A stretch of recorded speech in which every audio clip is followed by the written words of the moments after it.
All right, thank you for coming. My name is Kaare Bursell, and I am very happy to be here. I live in Carson City. Nevada, and I drove down here, Highway 395. If you've never driven that highway, you owe yourself a favor. It's so beautiful, it's very scenic. Now, the description of this particular talk says that I'm going to give you everything that I know about this particular subject matter, and that's actually not going to be possible.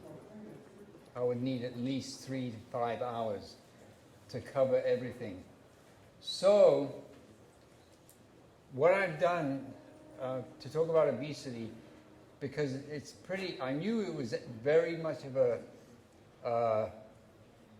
shall we say, a epidemic in the United States. You know, so I was doing some research this week prior to doing this talk, and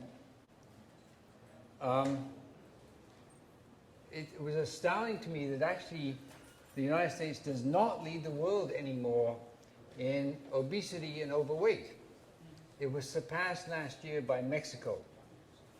Mexico are the fattest people on earth, and their population of 15 years and older, 69.5% are overweight or obese.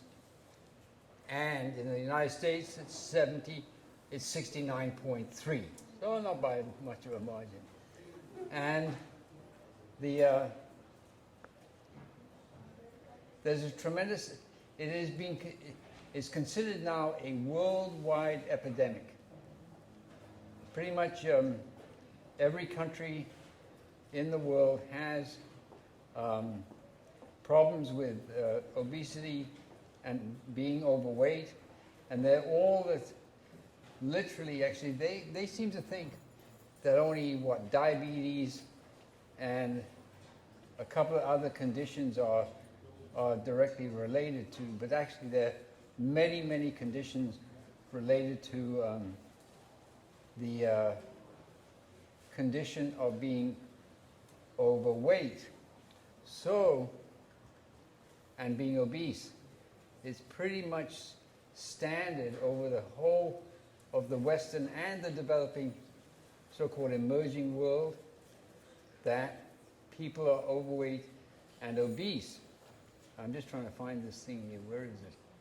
I'm trying to find something on my computer here. Where is it? Here we go. So, to get some data, all right, I couldn't get it. It screwed up on me. All right, so it says 7 of 10 adults in Mexico and a third of the children are either overweight or obese. And Mexicans have now surpassed Americans for the title of the fattest country in the world. And it says here, all that fat has contributed to an alarming rise in chronic illnesses like adult type onset diabetes type 2, 15% of Mexicans over the age of 20, the highest rated for any country with more than 100 million inhabitants. Illness related to excess weight costs the Mexican public health system more than $3 billion a year, and so forth and so on. Now, the state in America is, this was a paper that I got from an economic outfit, a bank, Credit Suisse, and they have all this data here where I just want to get one particular part of this data that is very illuminating. And they're basically saying that sugar is the problem. However, it's not. It's not the only situation. So here's this list of countries, a percentage of the population of obesity among adults. United States, so this is more than being overweight. 33.6% of adults are obese. Mexico, 30. New Zealand, 28. Chile, 22. And it goes Australia, Canada, all the way down the line. The least obese is India, right? 2.1. So, I mean, they're vegetarian, right, India? They don't eat meat. They don't eat, and if they do eat dairy, it's processed, you know, making it into ghee. So, and the health, if you took the United States sick care system, because we don't have a health care system, it's a sick care system. If it was an economy by itself, it would be the 6th largest in the world. The annual turnover in the sick care industry is $2.7 trillion. And of course, this Obamacare is a complete and utter fiasco, and everybody who's talked about Obamacare way before it became, you know, the October the 1st, said it was going to be a fiasco, said it was going to be a disaster, and it's turning out to be that way. I saw a funny cartoon the other day on a great website called Zero Hedge. Go to Zero Hedge every day. Hedge. Yeah, like hedging your bets, right? So, and there was this cartoon there. How many people, this was after 3 days after the 1st of October, how many people have signed up for Obamacare? 28. How many people have put down a deposit on a one-way ticket to Mars? 285,000. So you wonder which ones are really insane here, right? So the point is that the medical scientific community have failed. That's the point. So obesity and overweight has actually been a problem for a long time. So now I turn to my personal story. Last Saturday, I turned 66. Last Saturday was my 38th anniversary of starting my macrobiotic adventure. Now, what did I do 38 years ago last Sunday? I stopped eating meat. I stopped eating dairy food. I stopped eating egg. I stopped eating bacon. I stopped drinking, and I mean liquid. I cut down my liquid intake dramatically, and I stopped taking, what was the other thing, the main thing that I wanted to mention? Dairy. I mentioned dairy. Sugar, I stopped sugar. I used to baseline 24 teaspoonfuls of sugar a day. Baseline. Right? And I weighed 200 pounds. I weighed 200 pounds. And I'm what? 5'9" and a half, 5'10". So I was this big, you know. Had the belly, the double chin, the puffy cheeks, the depression, the mood swings, the lack of vitality. And I'm 28. So that day, cold turkey, I took all the stuff in my pantry, put it in a garbage sack, and I took it down to the dump, because there were no food banks in those days. I mean, there was no starvation among the population like there is today. This is how far we've progressed, right?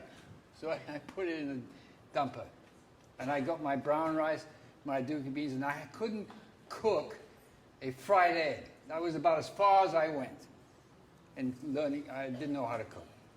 So I had to start from scratch. So if you say I don't know how to cook, no excuse. You can learn. Right? So, and I started cooking. 4 months later, I'm not going to talk about all the health stuff that happened, because that's a whole, because we're focusing on this one subject of being overweight.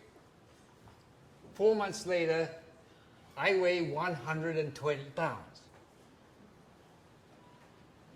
4 months. What do I weigh today? 38 plus years later, 120 pounds. Now, do I still eat what I used to eat when I started my macrobiotic practice? No. I do not. I eat whole grains and vegetables every day. But if I go through what I took in this week, chocolate cake, cheese, what else did I have that's a little bit white? Cappuccino, pastry, right? In addition to the whole grains and vegetables. I probably eat to reaffirm what Jessica said, I probably eat a third of the amount of food that I used to eat when I first started. And don't anybody tell you that being a vegetarian, grain-based person makes you physically weak. Paavo Nurmi, Olympic gold medalist, vegetarian. Edwin Moses, the greatest 400-meter hurdler in the history of the sport. He's retired 87. He still holds 25 world records. He's on the in the top 100. 2 Olympic gold medalists, vegetarian. Tony Gonzalez, the greatest tight end in the history of the NFL, vegetarian. 2-time world triathlon champion, I forget his name, vegetarian. So if people think, and this is widespread, that if you're vegetarian, all you can do is sit in a cave and contemplate your navel. That's about it, right? And of course, personally, since I've been macrobiotic, came to the United States, I've climbed Yosemite, 2,000 feet, straight up. I went from John Muir Beach to the top of Mount Tamalpais and back down again one day. Next day, no pain, no stiffness, no loss of energy. And I was 48 when I did that. So the question is, what does cause overweight? Well, there's a multiple factors that cause overweight. But these factors, okay, there's in terms of our physical life, we only have 5 things we need to pay attention to. Just 5.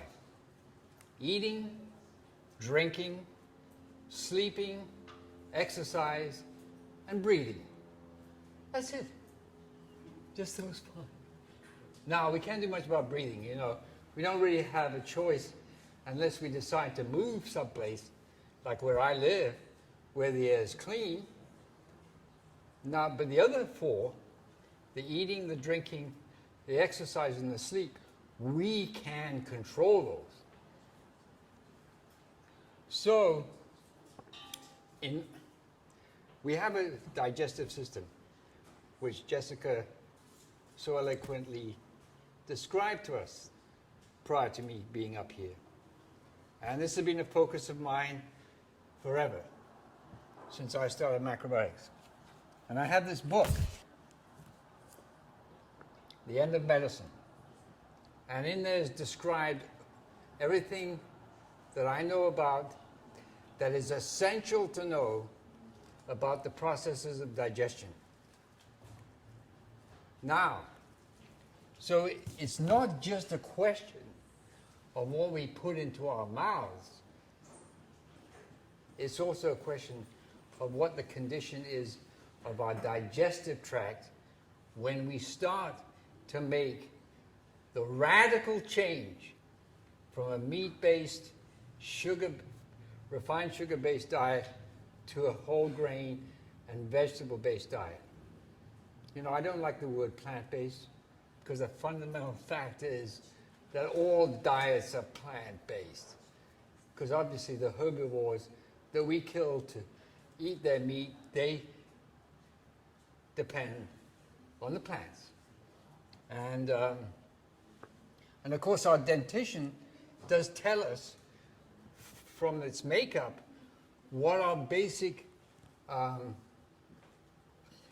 components of our dietary intake are, because we have 32 teeth, 16 up and 16 down, and we have 60% of them are molars, 30% of them are incisors for cut vegetables, and there's 1% or 10% which are canine, and they're vestigial anyway for tearing meat. So that our dentition tells us what we should be eating. Whole grains and beans, which are ground, 60% for our molars. So that gives you an idea. Now, so let's talk about what those foods are that cause intestinal damage to begin with. In terms of what we, number one is actually in terms of overweight, it's actually the most significant substance that we take in that is the major cause of being overweight is liquid intake. Number one. Because we are a pillar of water. We are literally 90% water. Our body is. So we have a water metabolism going on in the body, which is controlled by the kidneys, the large intestine, and the heart. Now, since we are told today, common knowledge, that we should drink 8 to 12 8-ounce glasses of liquid a day, and what do they tell you why we should do that? To flush out the system. However, the flushing organ is the bladder. And the bladder is fed by the kidneys. And the kidneys are a filtering organ. Each kidney has within it 3,000 miles of capillaries. Each kidney. You know, because I was a veterinary surgeon from, when was it, 71 to 79. Well, late 71 to 79. So about 7.5 years. And of course I did physiology when I was at college, University of Liverpool. So that's where I learned that. And the kidneys filter the blood. And then it puts the products of its filtration into the bladder. Now the problem with drinking too much liquid, and I'm talking about any liquid, is that the kidneys only have a certain amount of blood that they're organized to filter per unit of time.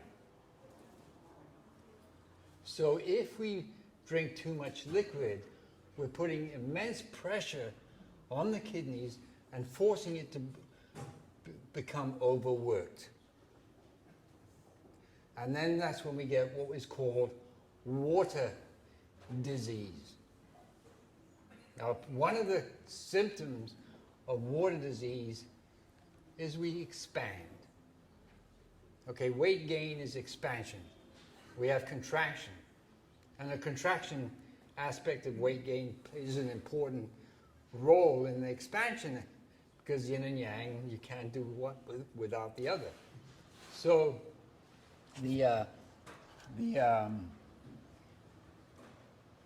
so as we start to, now the interesting thing about thirst,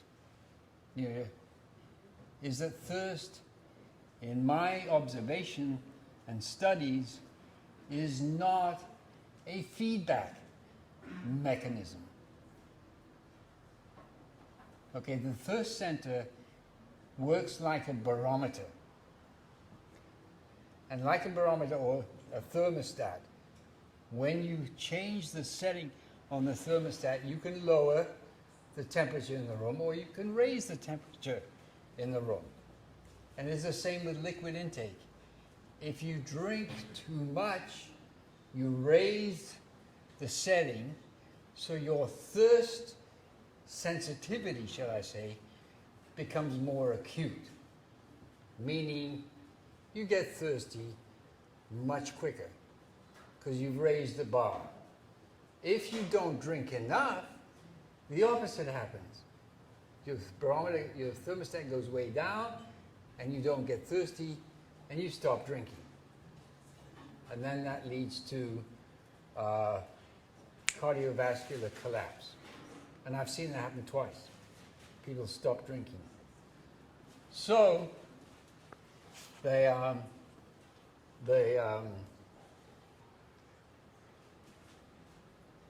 whole thing is that when we start to drink, we want to drink more. The more we drink, the more we want to drink. Now, the other thing is totally erroneous, is that when we sweat excessively, we need to drink more liquid to replace the lost fluids. That's wrong. We sweat excessively because we're drinking too much liquid. Now, I'm a big sports fan, so I watch football and basketball and baseball and all these sports. And what do you see on the sideline whenever you're watching a game? They're big, this size canisters of Gatorade, and every time a person comes off the court, there's some, person who's asking them if they want to take a drink. Now, here's an anecdotal story. I was listening to a pre-game show of the 49ers way back, about 1993, 95, and it was a talk-in, and this old lady called in and said, "Is it my imagination, or are we getting more injuries in the football players more frequently than used to be the case?" And they said, "Yes." And they said, "Well, do you know why?" Nobody knows. And during that broadcast, they brought up that before this whole business about flushing your system came into vogue, that when they were in training camp, they were told not to drink. And I remember another story I read. It was called "Always Keep the River to Your Right." And it was a story about a guy who was kidnapped by a tribe in the Amazon. And of course, the tribes there are always warring with each other. So they were running away from being attacked. And they ran for miles and miles through the forest. And he was getting hotter and hotter and thirsty and thirsty. So they finally came to a stream, and he dived headlong into it to quench his thirst. And then one of the tribe members grabbed his hair and hauled him out and said, "No, this is how you do it." So they knew how damaging the excessive intake of liquid is. A primitive tribe. And so, one of the things we got to learn to do. Now, when I started Macarice 75, we were told, don't drink anything. But I thought, well, I don't think that's right. So I cut my liquid intake from 12 cups of tea a day, this is my baseline, to 3 cups of water a day. And that's one of the major reasons I lost so much weight so quickly. So I think that's a major factor in weight gain, is excessive liquid intake. So the other one is the yin and the yang, or daily intake, because you can't have one without the other. The reason we're attracted to sugar is because we eat meat. The reason we're attracted to alcohol is because we eat meat. The reason we're attracted to using illicit substances is because we eat meat. And meat is more young. And when I say meat, I mean bacon, I mean eggs, I mean dried potato chips, I mean any kind of salty snack food. So that reminds me, no snacking. You stop snacking, period. You just don't do it, because that's one of the major causes of weight gain, is snacking. I mean, there's a saying in America that Americans actually only eat one meal a day, but it's 24 hours that they eat. And that's what people do. So they're always snacking. So you stop snacking. Another tip to avoid weight gain is do not eat for 2 hours. For 2 hours before we go to bed. Don't do it. Hard to do. You know how long it took me, my macrobiotic practice, to stop eating a cookie or a muffin or whatnot before I went to bed? 7 years. It took me 7 years. So it's not, I'm not saying any of this stuff is easy to do. We have to train ourselves. It's like Jessica talking about chewing. We have to train ourselves about chewing. Now, I got a tip for you about chewing. This is the best method to make ourselves chew. When you take a mouthful, because chewing does have, as Jessica said, it has a role to play in obesity and overweight. So when we chew, you take a mouthful, you put the utensil down, and you breathe in and out 5 times. Then you take your next mouthful. And I do concur with her. Don't worry about being distracted while you're eating. I watch TV, I listen to music when I'm eating my meal at home, and I chew 30 to 50 times a mouthful, and I have done for years when I'm at home. Now when you're outside, I don't think it really matters. It's what you do at home that counts, because you're home most of the time.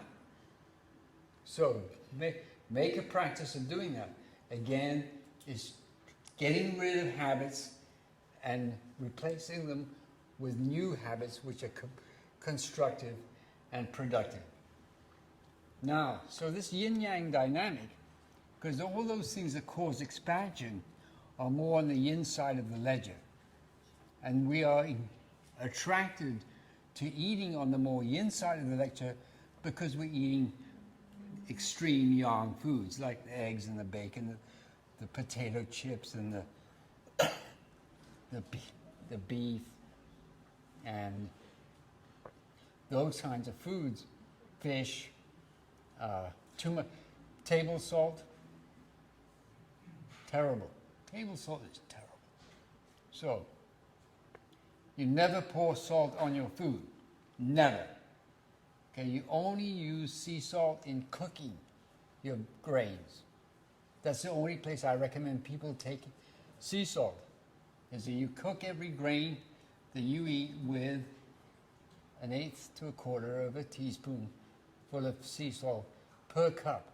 This whole gluten thing has nothing to do with gluten. Gluten is not the culprit in celiac disease, right? It's because people, A, don't cook their whole grains. Well, they don't even eat whole grains. But if you eat whole grains, you got to cook them with sea salt, and they don't chew. You get rid of it. I've counseled many people with celiac disease, chronic, disappeared within a year. So it's not the gluten. Allergies. Okay, I got a list here that stem from digestive disorder, what I call chronic intestinal stagnation, which is detailed in this book here. Here's a short list of physical signs that are directly related to chronic intestinal stagnation. tightness and soreness, hardness in the shoulders, running from the lower area of the neck to the shoulder joints. Now, David gave us an exercise just this morning about stiffness in the neck and the shoulders. That's related to chronic intestinal stagnation. Lower back pain, chronic lower back pain, from here to here. Number one reason for doctors in America, for people to visit the doctor in America, is chronic lower back pain. Number one. Lower back spasm and tightness along the lower spine muscles. Poor peripheral circulation, cold hands and feet. Give you a personal story about that too. I started macrobiotics in 1975, November, so it was coming into winter. And that first winter was okay. But as I really got serious and consistent and whatnot with my dietary practice, the next winter I was frozen. I mean, totally frozen. Following winter, that dramatic change. This was, as I said, I was a veterinary practitioner in large animal practice, and I got a call at 2 o'clock in the morning to go and see a cow having difficulty giving birth. There was 6 feet of snow on the ground. It was a full, clear, bright moonlit night. I went to see that cow. I put Wellington boots, rubber boots on, and no socks. And I came home, and my feet were not cold. So, if you have any problems or know anybody who has problems with the hand, cold feet and cold hands, chronic intestinal stagnation.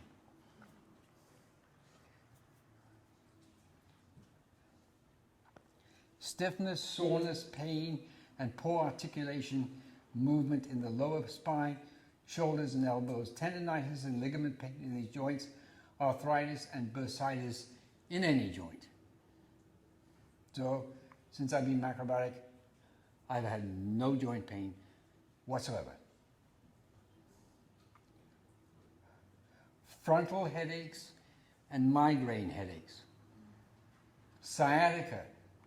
I had sciatica before I started macrobiotics so bad that I couldn't get out of bed some mornings.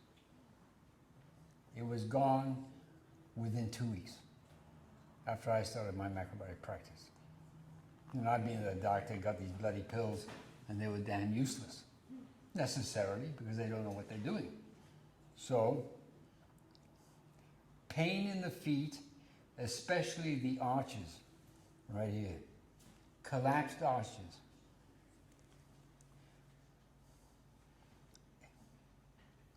Any type of chronic intestinal discomfort, gas, bloating, diarrhea, constipation, diverticulosis, spastic colon, colitis, malabsorption syndrome, irritable bowel syndrome, Crohn's disease.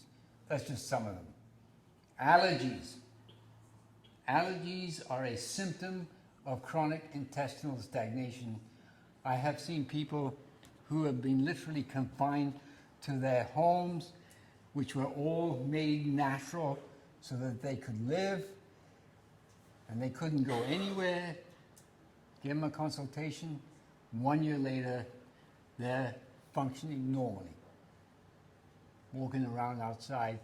You know, one lady told me she couldn't go anywhere.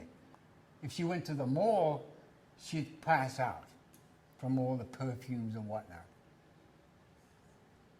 All sinus conditions.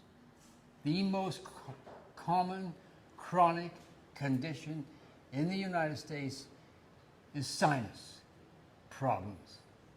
Sinuses relate directly to the condition of the large intestine.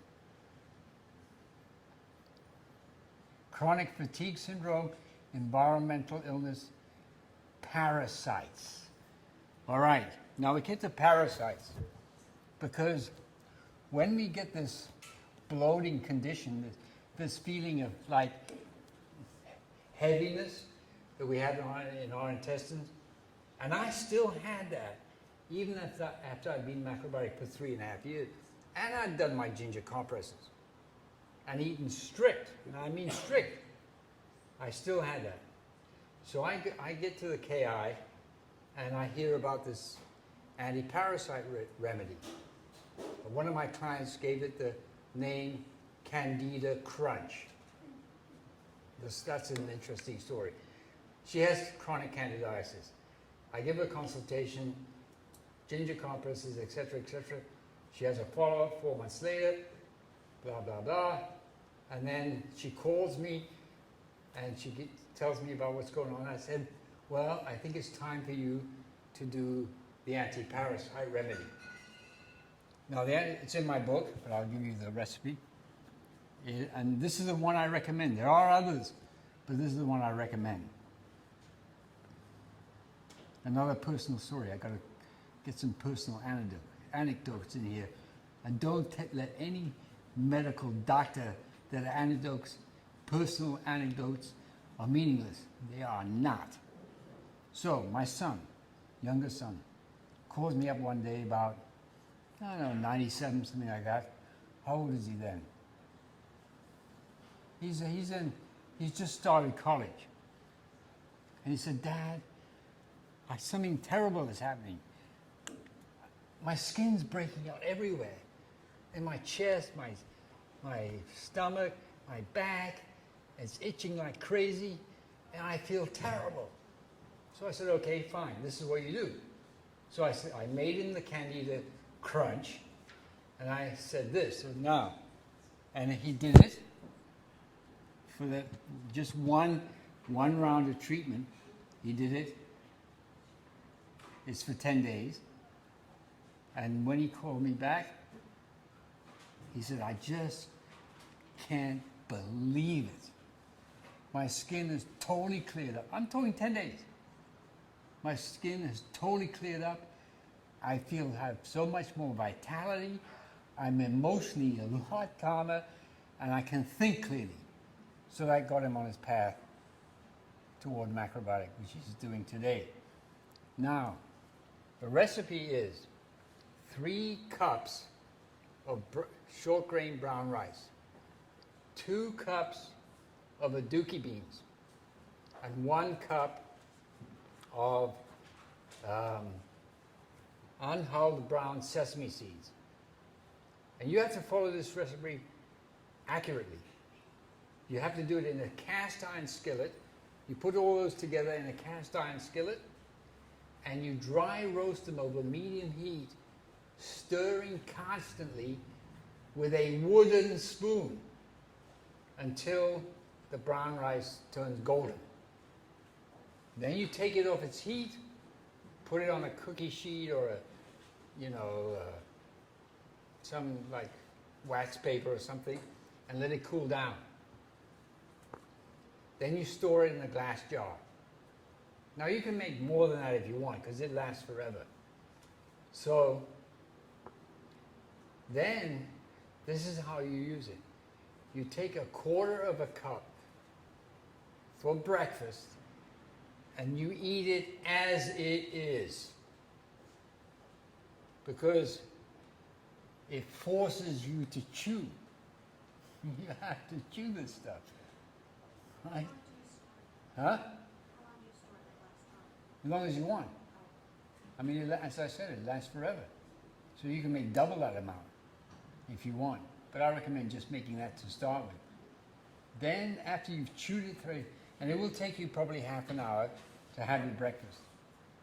Then you have a cup of tea, which is half mugwort and half kukicha twig tea. And you drink that. And that's your breakfast.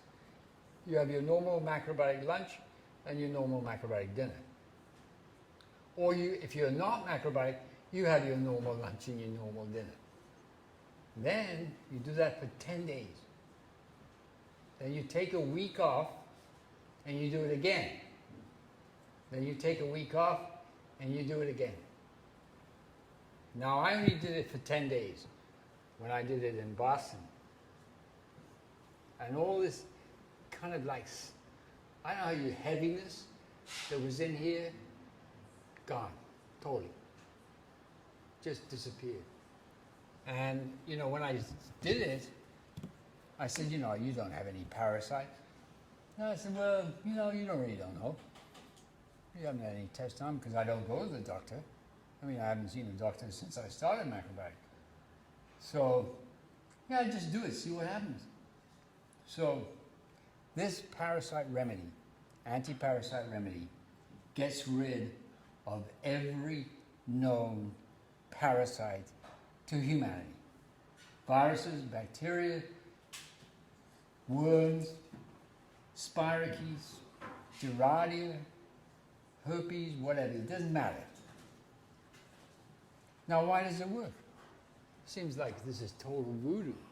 What the hell are you talking about? Yin and yang. Okay, all those microbes, in terms of their yin and yang relationship to the human organism, is that they're very yang. So they're attracted to a yin environment. So when we make our internal environment more yin, we attract microbes because they're everywhere.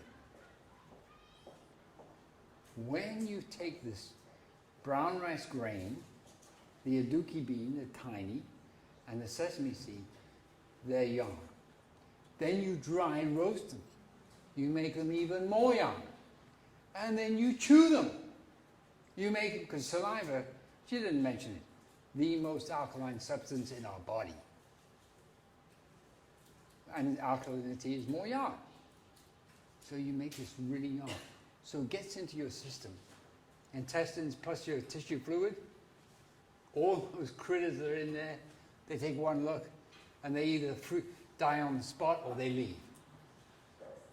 Right then and there. Best anti-parasite remedy known to humanity. And no side effects, except for beneficial ones, which is the ones you want, of course. So, how's the time doing? 10 more minutes? Okay, now, as I said, I can't go into this in great detail. So I'm just going to give you, how can you know that you have chronic intestinal stagnation? You use facial diagnosis. It's in my book, it's on my website. You get Your Face Never Lies by, well, Kushi's got his name on it, but Bill Tarr actually wrote the book. Most of Meet Your stuff is ghostwritten. Okay, Alex Jack being the main ghostwriter. But Bill Tarr actually wrote that book. Great book. Get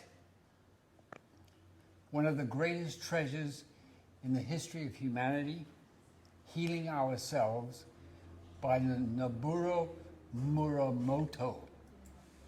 Get that book. Study this chapter on facial diagnosis. So essentially, the mouth shows the condition of the digestive system. If our digestive system is working harmoniously, the upper lip and the lower lip are even with respect to their vertical dimension. Very, very rare. Most people either have a swollen lower lip relative to the upper lip, or they have a tight lower lip relative to the upper lip. That's number one. If we have a swollen lower lip, we have chronic intestinal stagnation. Then the other one is everybody in the world has a line that goes from the corner of the nose to the corner of the mouth. It's a human feature. If here is swollen and puffy, so that line is prominent, and there's many examples in this room of that, that means you have chronic intestinal stagnation. If you have, there's another human feature, which is a line that goes from the corner of the eyes to the side of the eyes here, like a little crescent there. Above that line shows the condition of the kidneys. this side left kidney, this side right kidney. Below that line shows a general intestinal condition. So we have bags on our eyes, and then underneath that line, we have chronic intestinal stagnation, right? So, and of course I mentioned all the physical symptoms that are directly related, because in actual fact, every single condition known to humanity is directly the result of the condition of our digestive tract. Rudolf Steiner said, 1924, one of the last lecture series he ever gave before he passed away. And this lecture series is called The Human Being as a Symphony of the Creative Word. And in those lectures there, he makes two statements, which are gigantic. I mean, they're monumental statements. The medicine of the future must take as its starting point the processes of digestion and deduce from there how internal illnesses, in the widest possible sense, arise.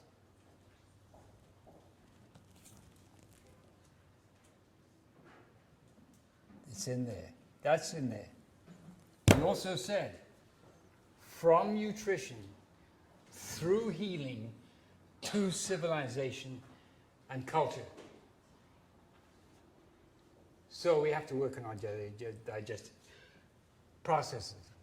Now, as Jessica so eloquently pointed out, we have no clue what's going on once we've chewed our food and it's passed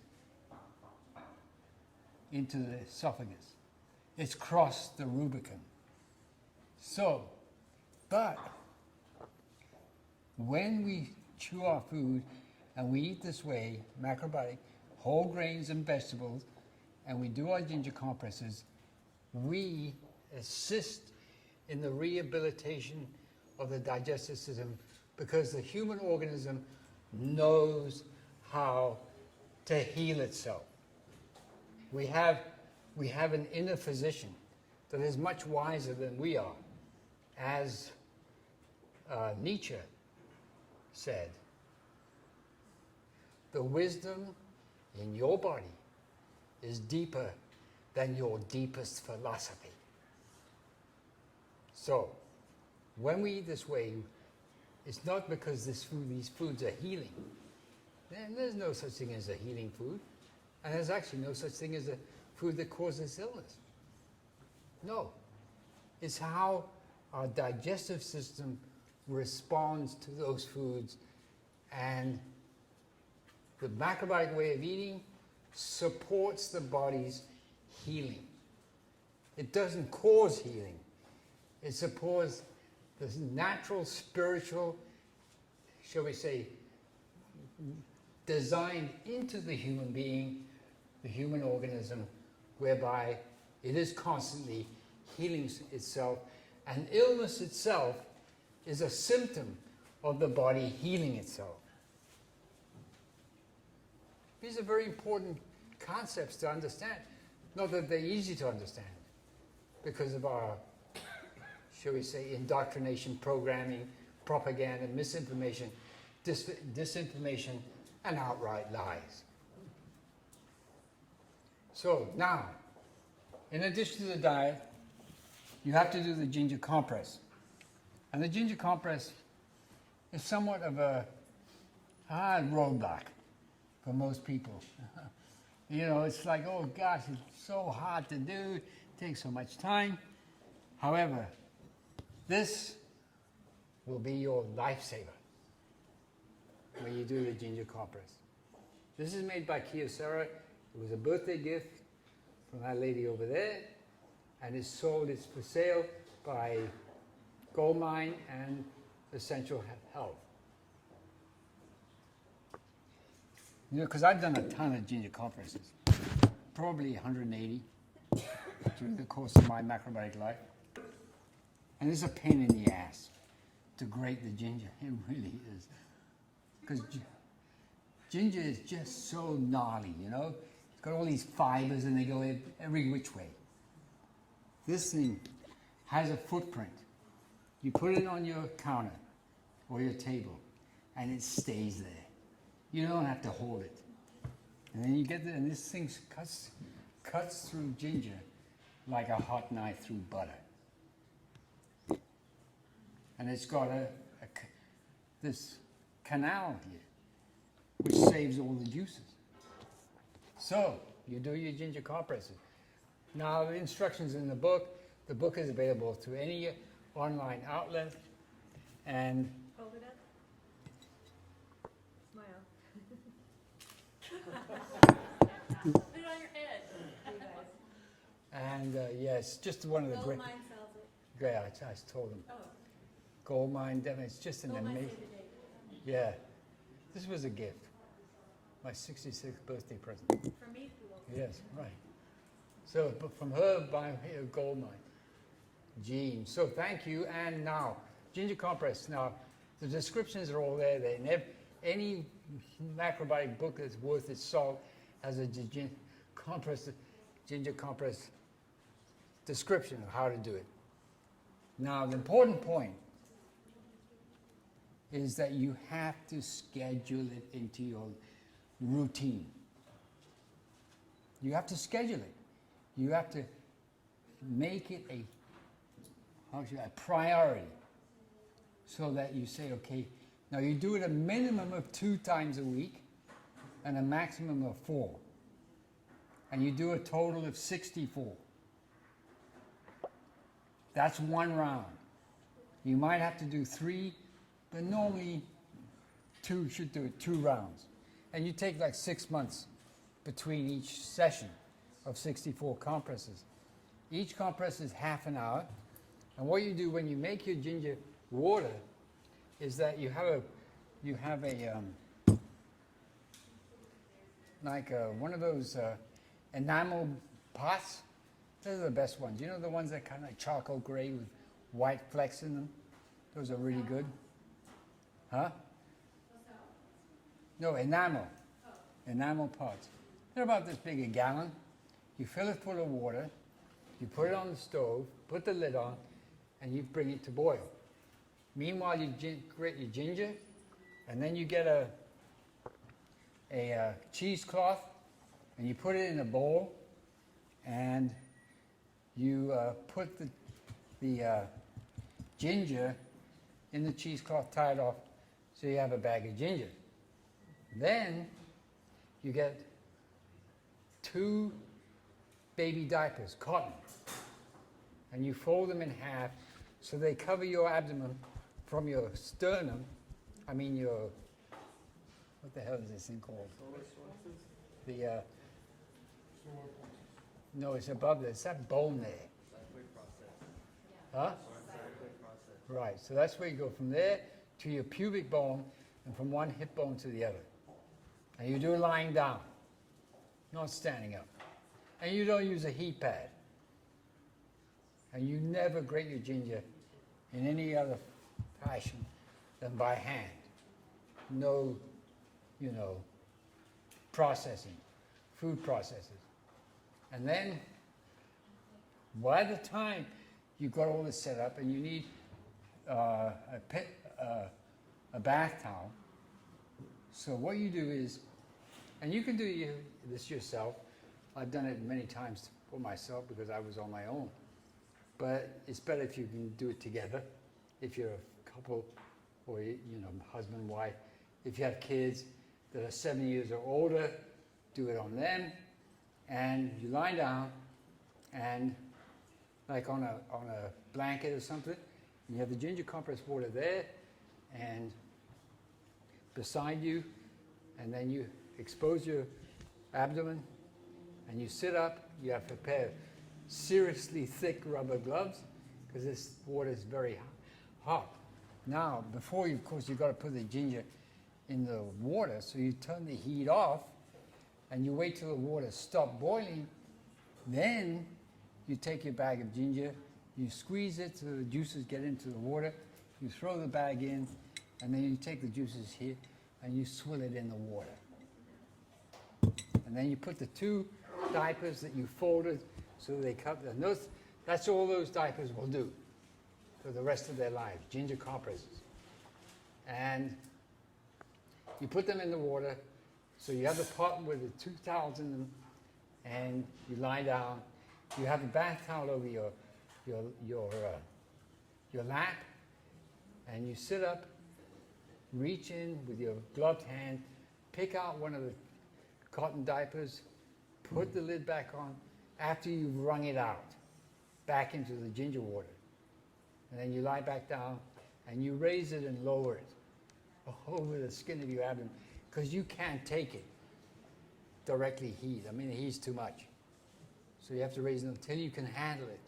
And then you cover it with the bath towel that's on your lap, and you wait till it cools down, and then you repeat it. And you just go back and forth for half an hour. Now, if you make that ginger water and do the compress prior to going to bed, because you've got to do it on an empty stomach, then you just reheat it in the morning, make sure it doesn't boil, and you do it again, and that takes care of your your 2 compresses for that week. And before you do any of this, you take a photograph. Just a mug shot. With no makeup. Okay, take the makeup off, take the mug shot, and then you take another mug shot after you finish your 64 compresses. And you'll see. Thank you very much.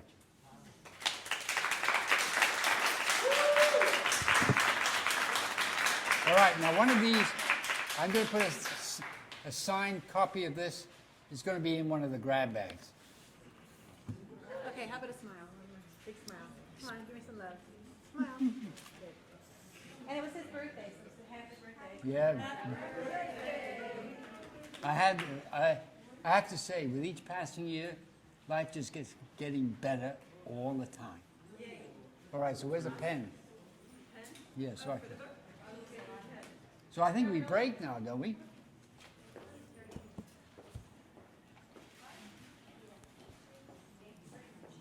Oh yeah, one more thing about weight gain and weight loss. Huh? Okay, so one thing about weight gain and weight loss is that the most interesting observation that I've had is that people start to get concerned because they're losing weight. What? No, so this does happen. Because I think there's a cultural prejudice against being underweight. You know, if you're underweight, you're automatically thought of as being sick. You have a heroin problem or whatever.